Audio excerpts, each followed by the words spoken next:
Olá, meus queridos alunos, vamos ver essa aula hoje de embriologia. Essa aula de embriologia tem como objetivo apresentar a você alguns termos que aparecem na zoologia. Então, o objetivo dessa aula é explicar a origem dessas palavras comuns na zoologia, como diblástico, triblástico, celomado, pseudocelomado.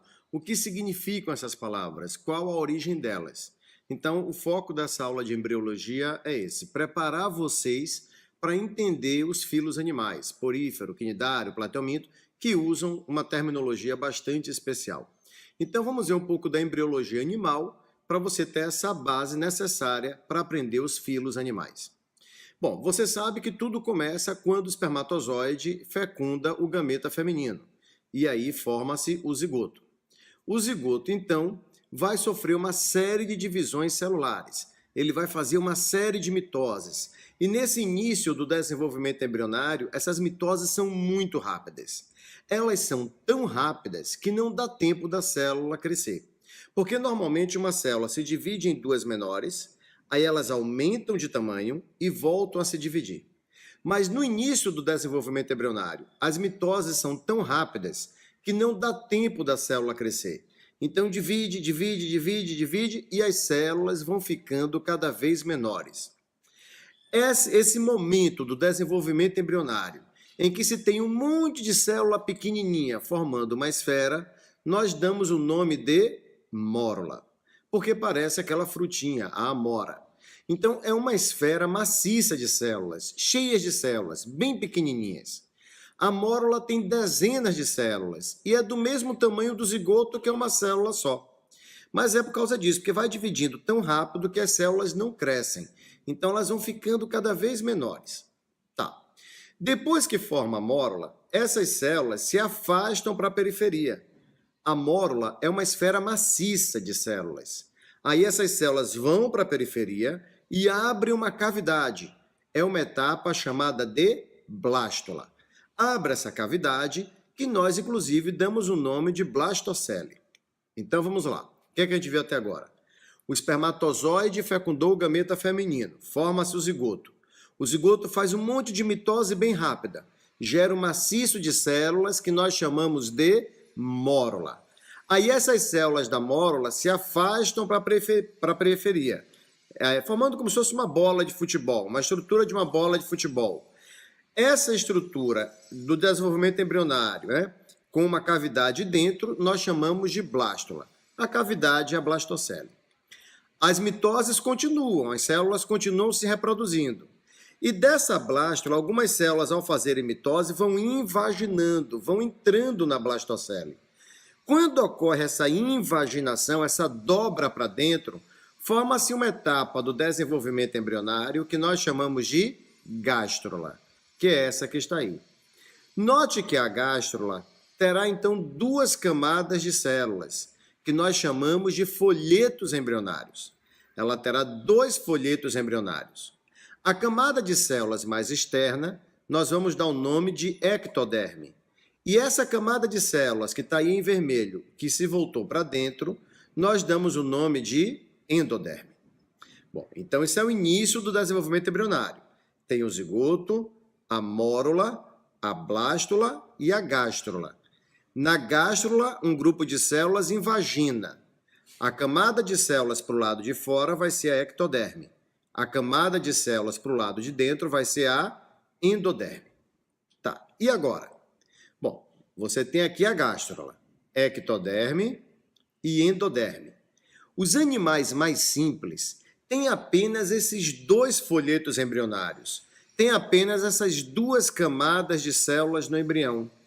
Os animais que só têm esses dois folhetos embrionários, nós chamamos de diblásticos. Eles são animais mais simples. Em outros animais, já mais complexos, além da ectoderme e além da endoderme, surge uma nova camada de células, um novo folheto embrionário, que nós vamos chamar de mesoderme. Esses animais que têm esses três folhetos embrionários, têm essas três camadas de células no embrião, nós damos o nome de triblásticos. Os animais triblásticos são animais mais complexos. Por que isso? Qual é a vantagem de ser triblástico? Entenda bem, cada grupo de tecidos do seu corpo deriva de um determinado folheto embrionário. Cada grupo de tecidos virá de um determinado folheto. Então, se surge um terceiro folheto, que no caso é a mesoderme, a partir dele, novos tecidos puderam se desenvolver. Então, os animais triblásticos são mais complexos, porque a partir da mesoderme foram formados novos conjuntos de tecidos. Nós, por exemplo, somos animais triblásticos. Então, vamos dar uma olhadinha nessa imagem. Você tem aí a ectoderme, a mesoderme e a endoderme. Agora, a endoderme que está em vermelho, eu quero que você fique atento, que ela acaba delimitando uma cavidade. Essa aqui, ó, que nós chamamos de arquêntero. O arquêntero também é conhecido como intestino primitivo, porque o arquêntero vai dar origem ao tubo digestivo. Então, o seu boca, esôfago, estômago, intestino, o nosso tubo digestivo vem desse canal que aparece aí no embrião, chamado de arquêntero. Agora, criatura, eu quero que você dê uma olhada em outro ponto bem importante dessa figura. Olha ali a mesoderme. Tudo bem, você está vendo a mesoderme, mas perceba que a mesoderme está delimitando uma cavidade. Então, além daquela cavidade, que é o arquêntero, além da cavidade do tubo digestivo, tem ali uma outra cavidade, que nós vamos dar o nome de celoma, a cavidade do celoma. Então, veja, os animais triblásticos, os animais que já têm mesoderme, podem desenvolver essa cavidade que nós chamamos de celoma. Já já nós vamos falar sobre a importância, sobre a vantagem de ter um celoma. Por enquanto, você já sabe a vantagem de ser triblástico. O corpo fica mais complexo, porque a partir dele surgem novos tecidos. Já já veremos a vantagem de se ter um celoma. Mas antes, eu quero te mostrar duas imagens, porque às vezes o aluno não relaciona uma com a outra. Dê uma olhada nisso aqui, olha. Repare. Nessa imagem do lado esquerdo, você tem a figura tradicional que nós já mostramos para você.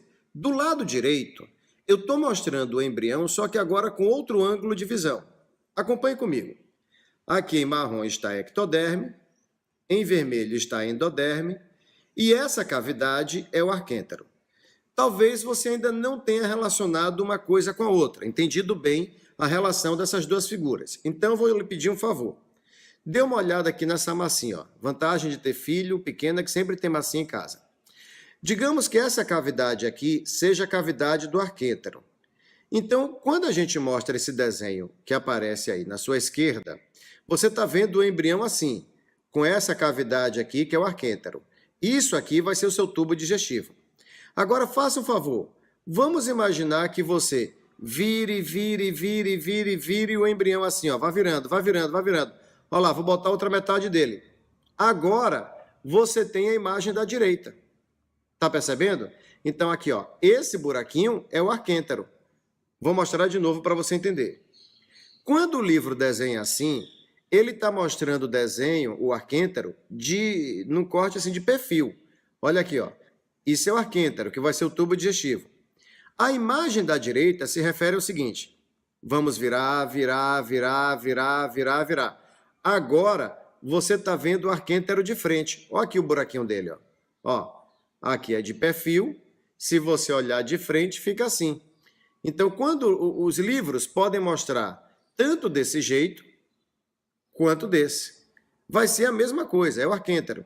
Só que aqui visto de frente e aqui visto de perfil. Tudo bem? Entenderam? Bom, então vamos lá. Você viu que, então, na gastro, algumas células invaginam, formam a endoderme, e a endoderme delimita o arquêntero, que vai formar no futuro o seu tubo digestivo. Você também já viu que alguns animais têm 3 folhetos embrionários. Além da ectoderme e da endoderme, eles têm a mesoderme. Esses animais com 3 folhetos, nós chamamos de animais triblásticos. Só que os triblásticos podem se dividir em acelomado, pseudocelomado e celomado. Vamos ver o que são esses 3 grupos. Observe. Aqui você tem a imagem de um animal acelomado. Olha lá, a ectoderme, a mesoderme, a endoderme. e ali no meio a cavidade do tubo digestivo. Note que em um animal acelomado, a única cavidade do corpo é a cavidade do tubo digestivo. Um animal acelomado tem um corpo maciço. Como é que seria um animal pseudocelomado? Em um animal pseudocelomado, nós temos a ectoderme, que aparece aí, a endoderme, que está aqui, e a mesoderme.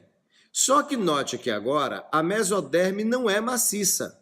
A mesoderme não preenche o espaço todo. Então acaba abrindo uma segunda cavidade. Além da cavidade do tubo digestivo, vai aparecer essa outra cavidade que nós damos o nome de pseudoceloma. Então, no pseudoceloma é uma cavidade em que de um lado está a mesoderme e do outro lado está a endoderme. Esse é o pseudoceloma. Os animais que são assim são chamados de pseudocelomados. Agora, criatura, o que é um animal celomado?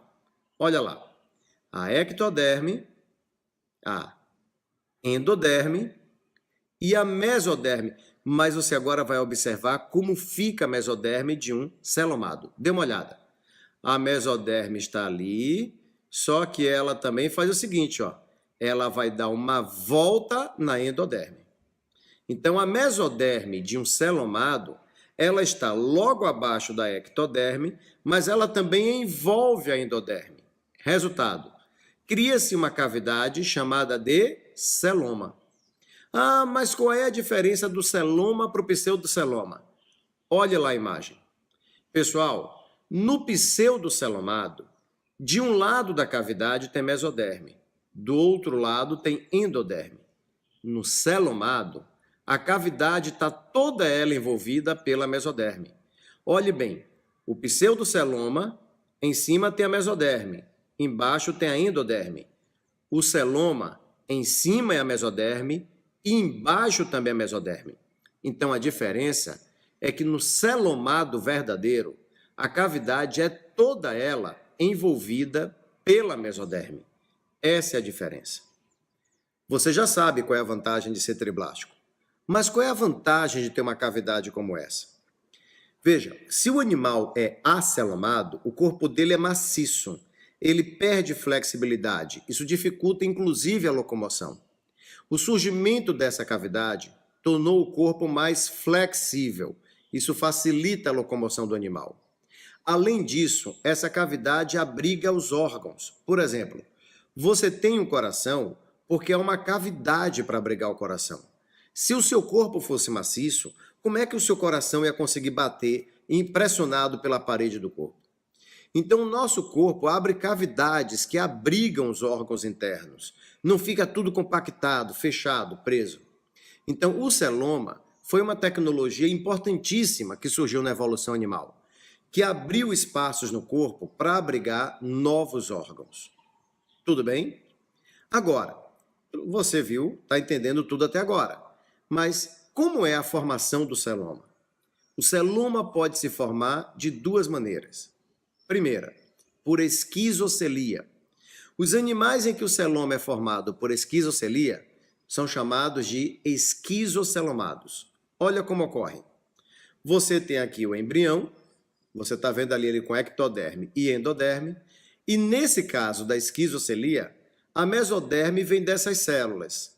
Essas células mesodérmicas vão se multiplicando e, ao se multiplicarem, vão formando a mesoderme, que, por sua vez, vai abrir a cavidade do celoma. Então, nos esquizocelomados, a mesoderme vem dessas células mesodérmicas, que estão ali entre a endoderme e a ectoderme.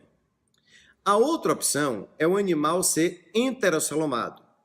No enterocelomado, que é esse grupo aqui, a mesoderme vem de um brotamento da endoderme. Olha lá, ó, surgiu um brotamento na endoderme.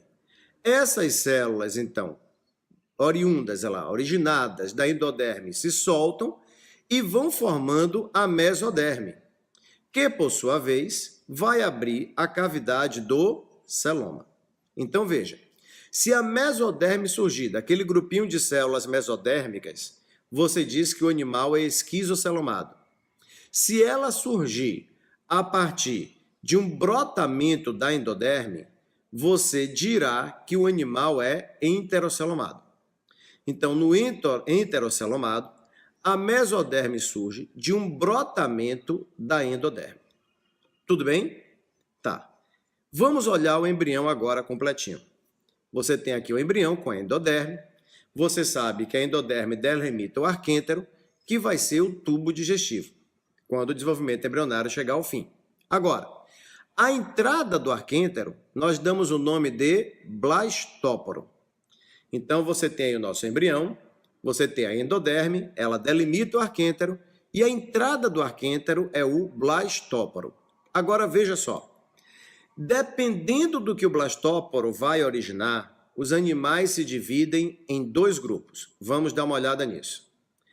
Tem animais em que o blastóporo vai dar origem à boca, e do outro lado é que vai formar o ânus.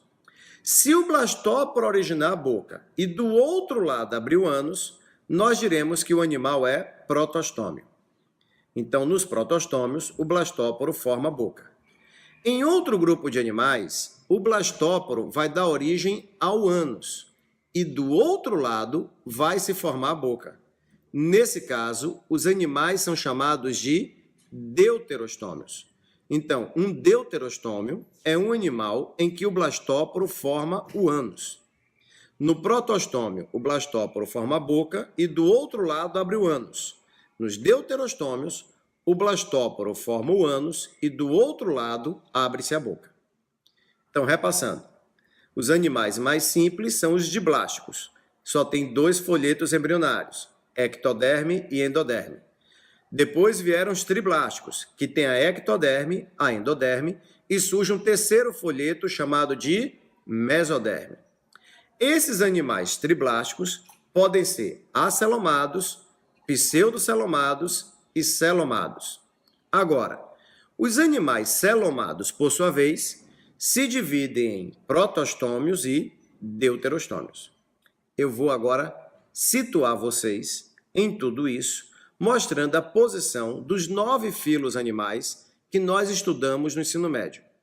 Dê uma olhada nessa imagem. Bom, todo animal é pluricelular.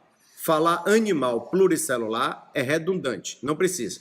Se é animal, só pode ser pluricelular. Bom, o primeiro grupo de animais que você estuda são os poríferos. E poríferos nós chamamos de parazoa. O que é um animal parazoa? Só os poríferos são parazoa. Parazoa é um animal muito simples. Ele não chega nem a ter folheto embrionário. Então, parazoa são os animais que não têm folhetos embrionários e não formam tecidos. São os poríferos. Alguns livros trazem o porífero como diblástico. Na verdade, o porífero nem chega a ser diblástico. Ele não tem folheto embrionário. Porífero é parazoa.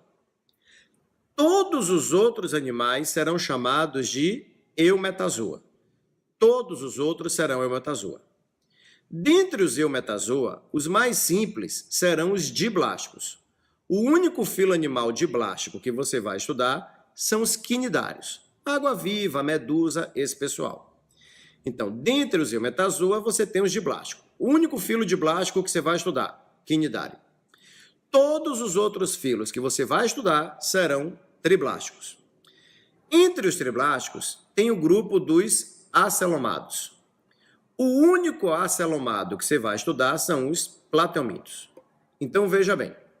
Primeiro filo que você estuda, porífero, é parazoa. Todos os outros, a partir de agora, são eumetazoa, criatura. Dentre os eumetazoa, que filo você vai estudar primeiro? Quinidário, que vai ser diblástico. Aí, a partir daí, todo mundo vai ser triblástico. Primeiro triblástico que você estuda, plateuminto, que é triblástico acelomado. Depois, vem aqueles animais que têm uma cavidade além da cavidade do tubo digestivo.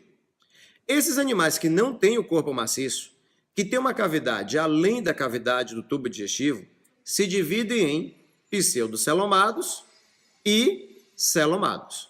Agora entenda.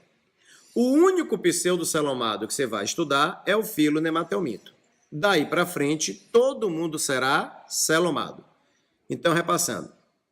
O único parazoa, porífero. O único diblástico, quinidário. O único acelomado, platelminto. O único pseudocelomado, nematelminto. A partir de agora, todo mundo é celomado. Os celomados vão se dividir em, primeiro, protostômios esquizocelomados. Todo protostômio é um esquizocelomado e vice-versa. Todo esquizocelomado é um protostômio. Quem são os triblásticos, celomados, protostômios, esquizocelomados? É aqui que estão os moluscos, os anélidas e os artrópodos. Moluscos, anélidas e artrópodos são triblásticos, celomados, protostômios, esquizocelomados. Todos os outros serão deuterostômios enterocelomados. Porque entenda, todo deuterostômio é enterocelomado e todo enterocelomado é deuterostômio. Que filos estarão aqui? Os equinodermos e você, que é um cordado. Então, aí está posicionado os 9 filos, estão posicionados os 9 filos animais que você vai estudar no ensino médio. Porífero é parazoa, ou seja, não tem folheto embrionário, não tem tecido. Quinidário é o único diblástico, ele só tem ectoderme e endoderme. Platelminto é o único triblástico acelomado. Ele já tem um terceiro folheto, que é a mesoderme, mas o corpo dele é maciço. Nematelminto é o único triblástico pseudocelomado. Ele já tem uma cavidade além do tubo digestivo, mas é o pseudoceloma. De um lado mesoderme, do outro endoderme. Todos os outros, a partir de agora, são celomados. Alguns são protostômios esquizocelomados. Quem são esses? Os moluscos, anélidas e artrópodos. Todos os outros celomados serão deuterostômios enterocelomados. Quem são eles? Equinodermos e cordados. Bom, você agora tem um vocabulário básico para poder acompanhar as aulas de zoologia.